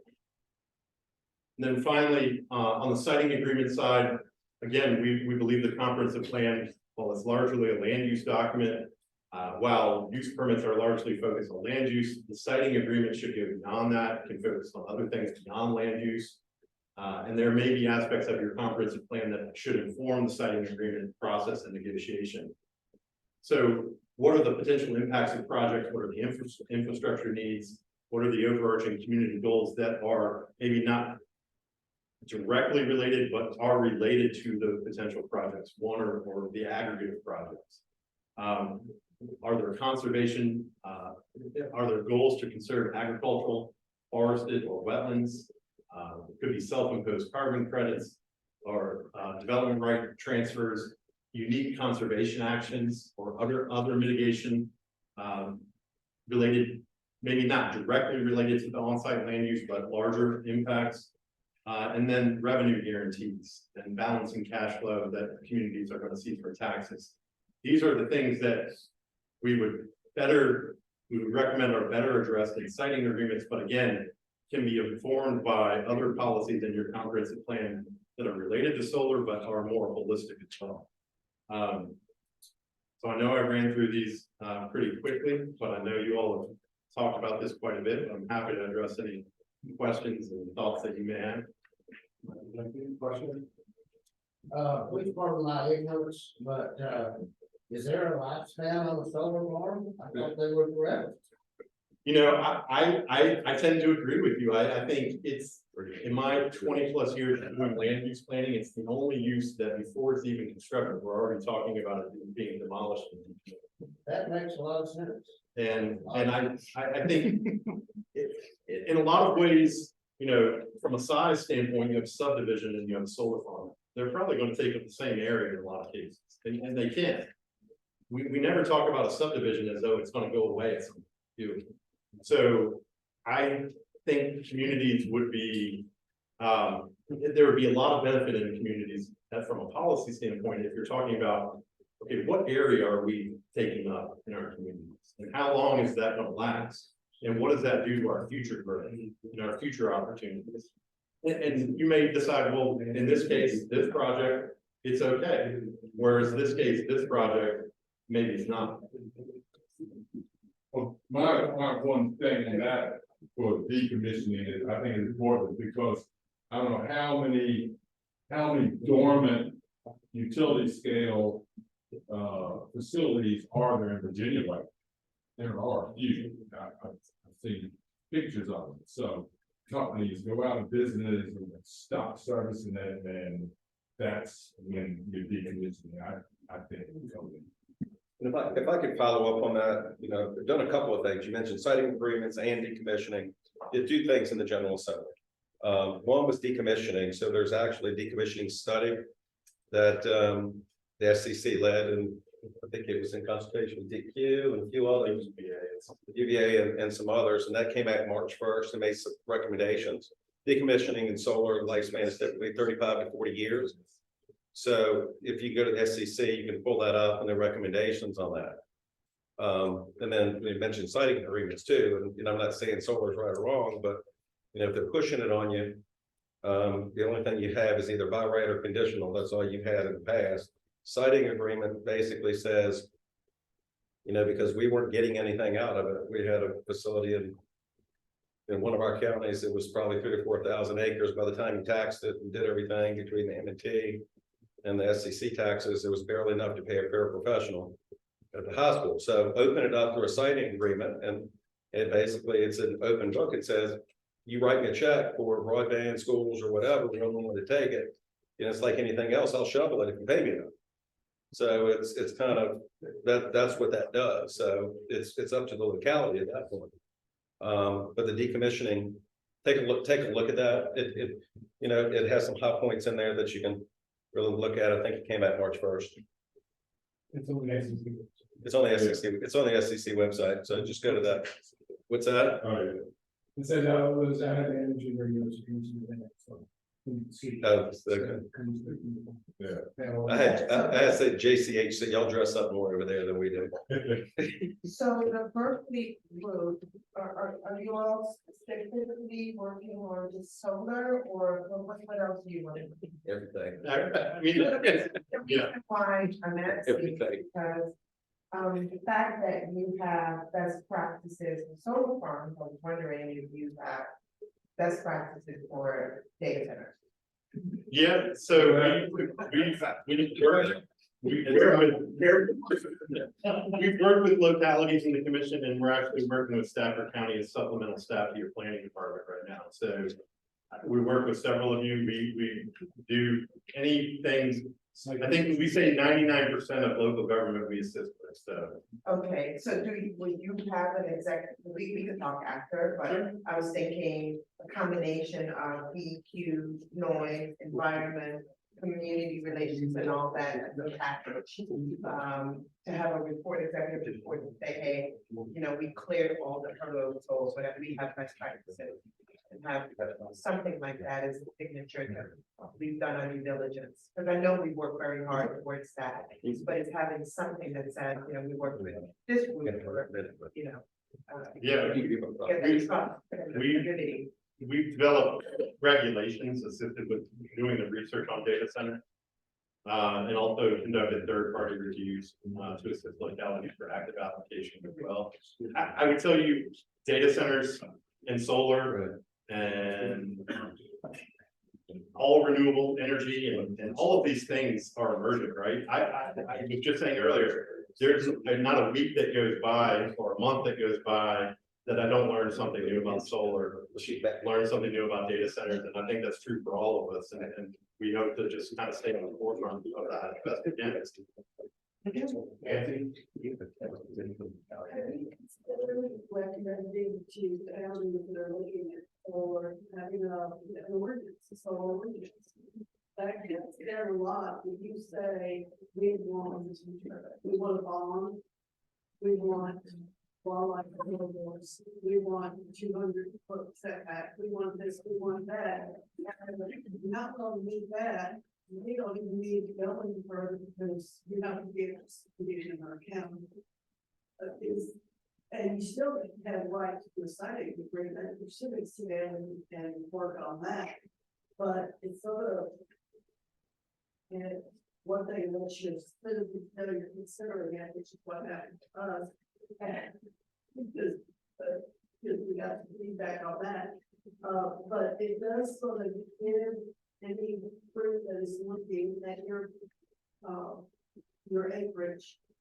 We really want to abide by these regulations. We want to do if we want to do this, or are we going to go someplace where they don't have anything said? Don't even come here and check this. Yeah, none of this should be a mystery to the public or a board or for an applicant, a developer. You know, we try to encourage everyone to be proactive. You know, what are the policies? What are the things we like? What are the things we don't like? And what are the expected outcomes through a regulation? You know, what you know, we expect this. What is the regulation going to look like? So we absolutely recommend that. We've worked with localities that want to rely on the discretion of the use permit kind of infinitely, and that may work some of the time, but it may not work in other times. But I also would say too, the siting agreement process does allow for deviations from zoning through that process. And there are some solar developers that will want to use that often. In the localities that we work for, we discourage that. And I would say in most part, all of them have not essentially approved a variance through the siting agreement process because they employ that process, the sequence that I was suggesting. But just the other day, we had an applicant that we were reviewing the project for, and the applicant, you know, requested an exemption, a variance through the siting agreement provisions to exceed the maximum size for the project. And they were told that that's not the process that we employ, that that would require a variance. Yes, you can do it under the siting agreement, but it's not something we would recommend. Yeah. Me? Yeah. Okay. We've all learned a lot about solar over the years, and to Nancy's point, I think we've incorporated some of this planning into our zoning. And this is an opinion question, you don't have to answer it, but because of all these things that have evolved, I know the deals are approved, it's on the table, but do you sense a slowdown in new solar projects coming? No, it's moving around the map. That's kind of what I see. And I think right now, you know, it's tied, and the mandate to Dominion and Appalachian and MVP is tied to the growth in other industries too. I mean, data centers are pushing the number up that those utilities are going to have to meet. So I think there was a slowdown in the interconnection through PJM, which held up some projects.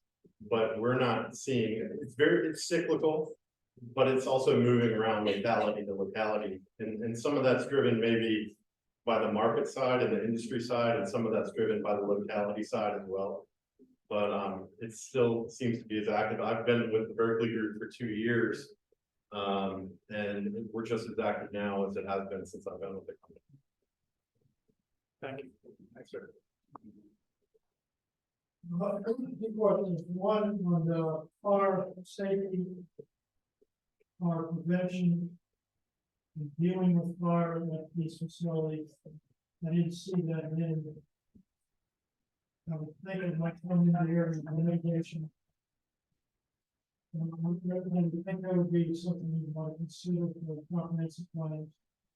Yeah, I think usually what we recommend is training.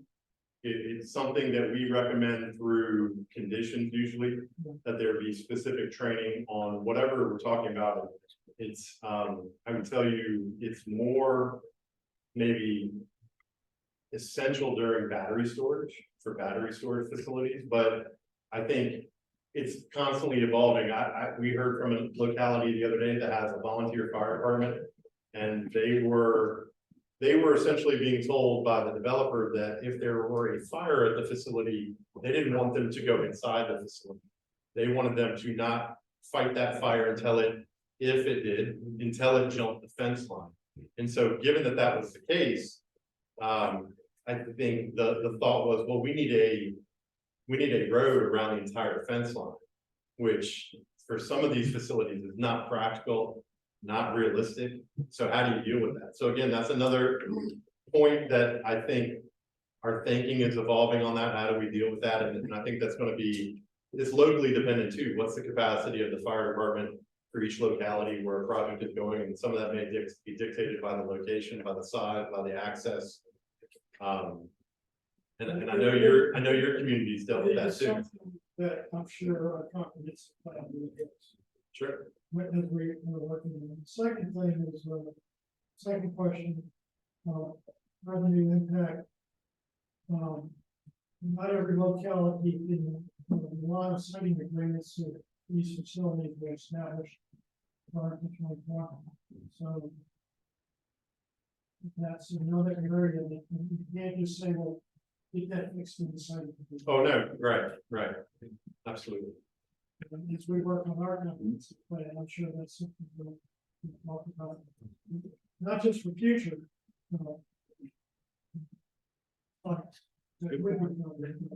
That's right. A lot of facilities that are not covered on the site. Absolutely. That's all. Thank you. Thank you. Any other questions? Have you worked with any local governments or maybe even the cooperatives on shared solar community project? Yes, we've provided some policy advice on that too. We've had communities that have set preferences. We've worked with communities, one, that have discouraged that because of the inability to negotiate on some of the aspects of it, siting agreement side. They've discouraged smaller projects, but we've also worked with localities that have made the regulations, the policies a little bit more flexible for smaller projects. So it's really a community decision, but I think, and I would hope that there's room in the discussion for smaller projects, especially projects that are directly providing generated electricity to be kept and used within the community. We don't see that often. And I would really hope, personally and professionally, that we would see that more often. I've worked with some companies that provide that type of service, like siting solar panels on local schools, as an example. Yep. Or private colleges. And of course, one of the issues right now are the interconnection fees that the big guys charge that are kind of prohibited. Yes. Project. Yeah, and I think that touches on something that we were not directly related in, but we're starting to see it as well as grid improvements. Grid improvements that have to take place that are, because of the number of projects that are coming in and transmission line extensions. We are beginning to see projects 4 substations and transmission line extensions that are completely detached from a specific project. Whether it be a solar facility or a data center. And there's certainly a whole cascade of effects and projects that come out of these. I just had a question and a comment. You mentioned earlier cultural resources, what did you mean by that? Sure, like historic resources, there could be, this facility, for instance, would this facility be affected if that hill over there was covered? Okay, that's what I thought you meant. One of the things I've been seeing the best practices so when they try to sell the solar, they usually talk about underserved communities and helping underserved communities. When the area that they're planning on putting it in, it's not underserved, and they can't get to the underserved communities because they're not interested in solar. They're trying to pay their bills, or they're trying to live one day to the other on a paycheck. So, how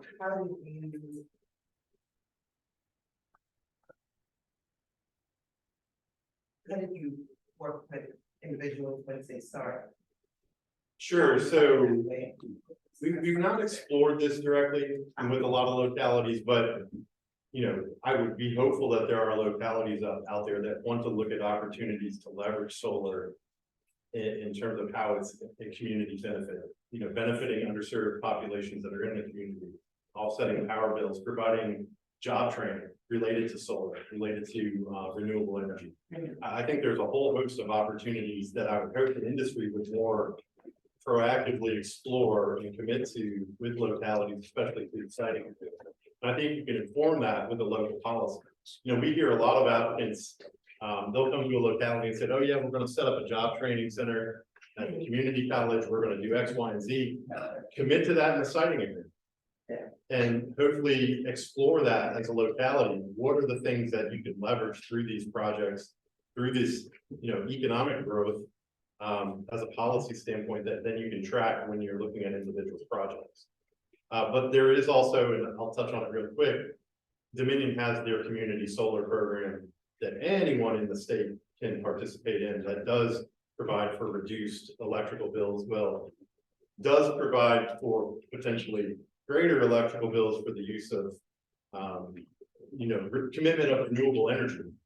And some reduction in electrical bills depending on household income limits. They have specific projects that would that power used from them would be derived and committed through that program.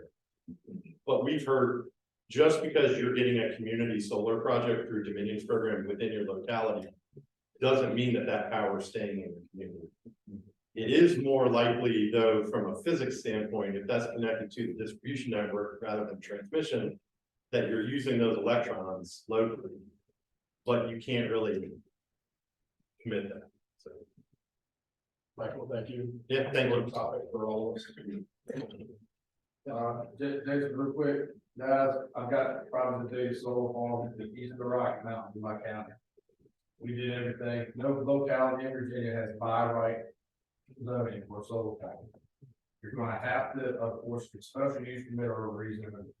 You do that when you do your profit state with that rezoning or special use permit, get the thing on the bottom line concept. Happy to, I mean, anybody individually can call me anytime. To get back to the community, to benefit the community with our S-Power project. We created a community fund that S-Power contributed to that was set aside separate for community projects. We can use some of that money out of Belmont Park. What we're going to do with that and do this rural internet.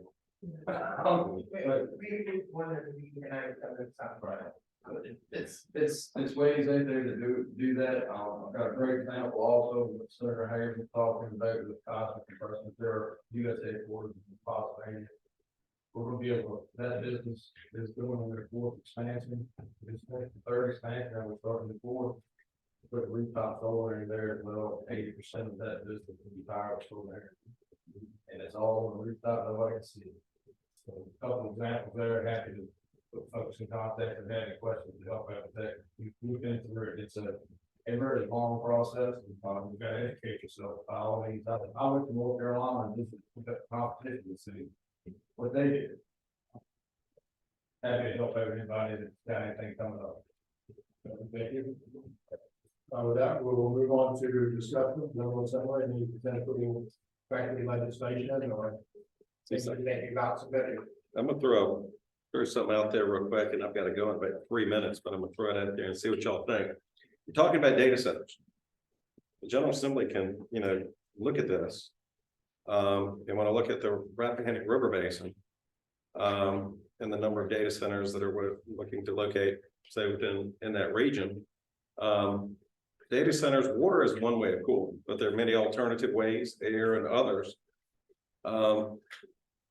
Legislation that would, and this just is off the top of my head, legislation that would require any locality that is eligible for membership in the Rappahannock River Basin Commission that approves a data center to use an alternative means of cooling and not water, period. And that's the bill. That would fix it. If that's what you're looking at. So you have to look at it and discuss it and see what's going on, but you're gonna have a war right there. Yeah. And that's what's happening. And that's what's happening with water right now, and you're gonna have a war.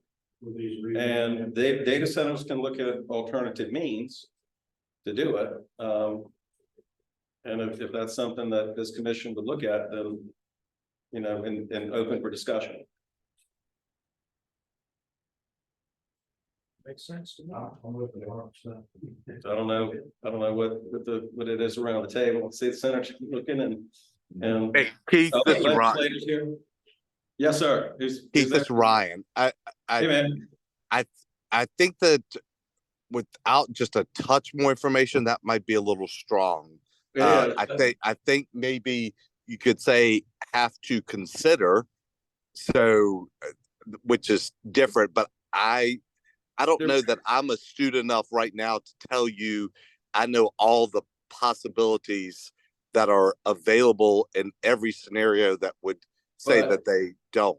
Which I mean, you can also, and Ryan, there are also hybrid versions as well that you can use water along with other means, so that would make it much more palatable if you go that route. So we can talk about it.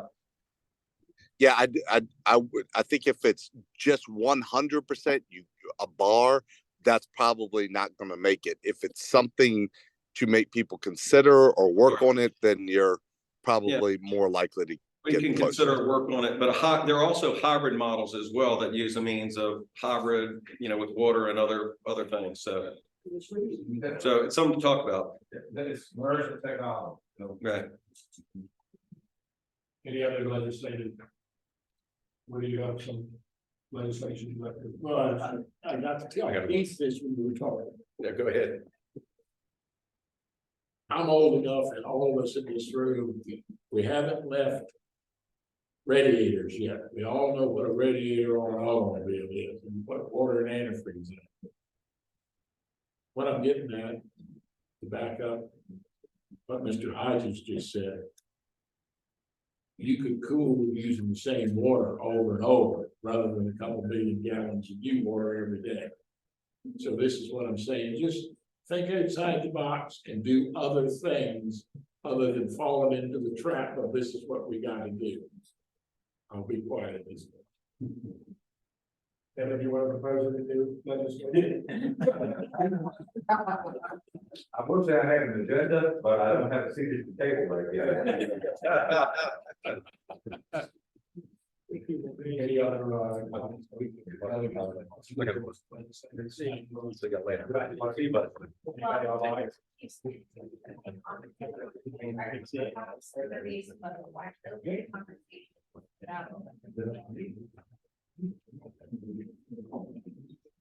James, you go ahead, you want to make a comment? Yes. Yeah, I just wanted to chime in a little bit. So I don't necessarily want to speak on Senator Reeves' behalf without discussing the finer details of a possible bill with him, but I'm sure he'd be open to the conversation.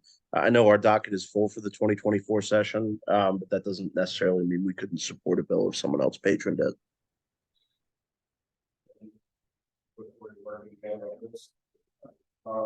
Any other comments?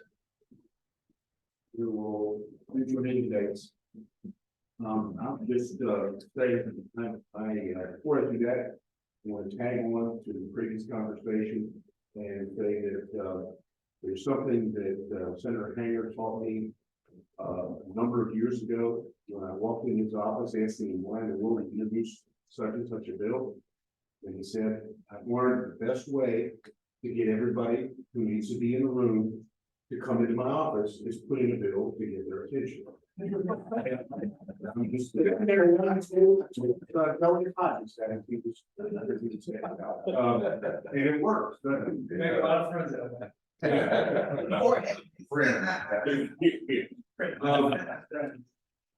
Okay, Put the side of the notice in alpha lunch and we'll return it.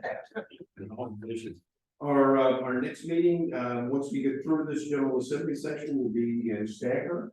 And Dr. Young, if I can work with you in the coming months, is where we can do that. Certainly. And then in June, we'll be back in Westmoreland. My chairmanship and That's okay. You know, user getting authority. Then we'll be in Woody's neck of the woods in June. We'll be up in the Upper Basin, Rappahannock County in September 18th, and then back here in December. And if I can just continue the very last agenda item, I got to meet the new head of Chesapeake Bay program office at DEQ, Kevin McLean, at the Rappahannock Symposium. He did a nice presentation on the topic of the progress that's being made and where we stand. And he did a great overview of the Chesapeake Bay program, which was not any new information for me, but for people who are not familiar with it, it's great information. This commission is going to have a lot of new members coming on. And what I talked to Kevin about is that we're going to have elected officials both at the state level and the local level that will have maybe no knowledge of the Chesapeake Bay program. And it's an opportunity to get that basic grounding. And so he was very excited to agree to come and join us in Stafford in March. And that's all I've got, Mr. Chairman. Is there any other business or agenda items that you'll like to see at future meetings? This point. Over again. What's some time? I have a feeling, yes, given the discussion at the last commission meeting, will be particularly technically committee will be leading discussion of what's spotlight. So more on that. Okay, well, with that, we will continue our agenda. I wish everyone a happy holiday and Merry Christmas, and hope to see you all at Stafford in March. With that, we will adjourn. I live in Oxford.